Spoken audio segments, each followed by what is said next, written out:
ಇನ್ನು big breaking news ಬರ್ತಾ ಇದೆ. ಪಾಕಿಸ್ತಾನ ಏಷ್ಯಾ ಕಪ್ ಟೂರ್ನಿಂದ ಹೊರಹೋಗುವಂತ ಸಾಧ್ಯತೆ ಇದೆ ಅಂತ ಹೇಳಲಾಗ್ತಾ ಇದೆ. ಮಹತ್ವದ ಬೆಳವಣಿಗೆಯಲ್ಲಿ ಪಾಕ್ ಆಟಗಾರರಿಂದ ಮಾಡಿದಂಥ ವಿಚಾರವನ್ನು ಮುಂದಿಟ್ಕೊಂಡು ಈಗ ಏಷ್ಯಾ ಕಪ್ ಟೂರ್ನಿಂದ ಹೊರಹೋಗೋ ಬಗ್ಗೆ ಪಾಕಿಸ್ತಾನ ಚಿಂತನೆ ನಡೆಸ್ತಾ ಇದೆ ಅನ್ನುವಂಥ ಮಾಹಿತಿ ಲಭ್ಯವಾಗ್ತಾ ಇದೆ. ಕೆಲವೇ ಕ್ಷಣಗಳಲ್ಲಿ PCBಯಿಂದ ಸುದ್ದಿಗೋಷ್ಠಿ ಕೂಡ ಇದೆ. ಇನ್ನು ಇವತ್ತು ದುಬೈನಲ್ಲಿ ಆಟಗಾರರ ಪಂದ್ಯ ಇತ್ತು. ಇನ್ಫ್ಯಾಕ್ಟ್ ಪಾಕಿಸ್ತಾನ ಮತ್ತು UAE ನಡುವೆ ಪಂದ್ಯ ಇತ್ತು. ಆಟಗಾರರನ್ನ ಹೋಟೆಲ್ಗೆ ಕರೆಸ್ಕೊಂಡಿರುವಂಥ PCB ಪಾಕ್ ಆಟಗಾರರ ಕೈ ಕುಲುಕದೆ ಹೋಗಿದ್ದ ಭಾರತ ಅತ್ತ ಮ್ಯಾಚ್ ರೆಫರಿಯನ್ನ ವಜಾಕ್ಕೆ ಒತ್ತಾಯಿಸಿದ್ದಂಥ ಪಾಕಿಸ್ತಾನ ಇನ್ನು ಕ್ರೀಡಾಂಗಣಕ್ಕೆ ವಾಪಸ್ ಆಗ್ತಾ ಇರುವಂಥ ಪಾಕಿಸ್ತಾನ ಆಟಗಾರರು ವಾಪಸ್ ಬರ್ತಾ ಇದ್ದಾರೆ. 1 ಗಂಟೆ ತಡವಾಗಿ ಪಂದ್ಯ ಶುರುವಾಗುವಂಥ ಸಾಧ್ಯತೆ ಇದೆ ಅನ್ನುವಂಥ ಮಾಹಿತಿ ಲಭ್ಯವಾಗ್ತಾ ಇದೆ.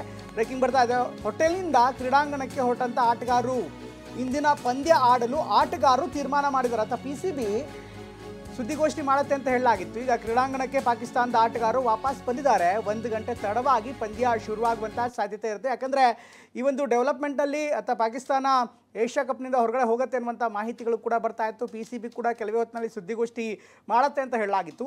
ಈಗ ಪಾಕಿಸ್ತಾನದ ಆಟಗಾರರಿಗೆ PCB ಕೂಡ ಸೂಚನೆ ಕೊಟ್ಟಿತ್ತು. ಕ್ರೀಡಾಂಗಣದಿಂದ ಮತ್ತೆ ವಾಪಸ್ ಹೋಟೆಲ್ಗೆ ಕರೆಸಿಕೊಂಡು ನಾವು ಸೂಚನೆ ಕೊಡೋ ತನಕವೂ ಕೂಡ ಯಾವುದೇ ನಿರ್ಧಾರವನ್ನು ಮಾಡಬಾರ್ದು ಅನ್ನುವಂಥ ಸೂಚನೆ ಕೊಡಲಾಗಿತ್ತು. ಈಗ ಪಾಕಿಸ್ತಾನದ ಆಟಗಾರರು ಮತ್ತೆ ಹೋಟೆಲ್ನಿಂದ ಕ್ರೀಡಾಂಗಣಕ್ಕೆ ವಾಪಸ್ ಆಗ್ತಾ ಇದ್ದಾರೆ ಅನ್ನುವಂಥ ಮಾಹಿತಿ ಕೂಡ ಲಭ್ಯವಾಗುತ್ತೆ. ಹೀಗಾಗಿ ಇವತ್ತಿನ ಮ್ಯಾಚ್ ಏನಿದೆ ಅದನ್ನು ಆಡೋ ಬಗ್ಗೆ ನಿರ್ಧಾರ ಮಾಡಲಾಗಿದೆ. ಇನ್ನೇನು ಮುಂದಿನ ವಿಚಾರ ನಿರ್ಧಾರ ಏನಾಗುತ್ತೆ ಅದಕ್ಕೆ ಸಂಬಂಧಪಟ್ಟಂತೆ PCB ಸುದ್ದಿಗೋಷ್ಠಿಯಲ್ಲಿ ಹೇಳುತ್ತೆ ಅಂತ ಹೇಳಲಾಗ್ತಾ ಇದೆ.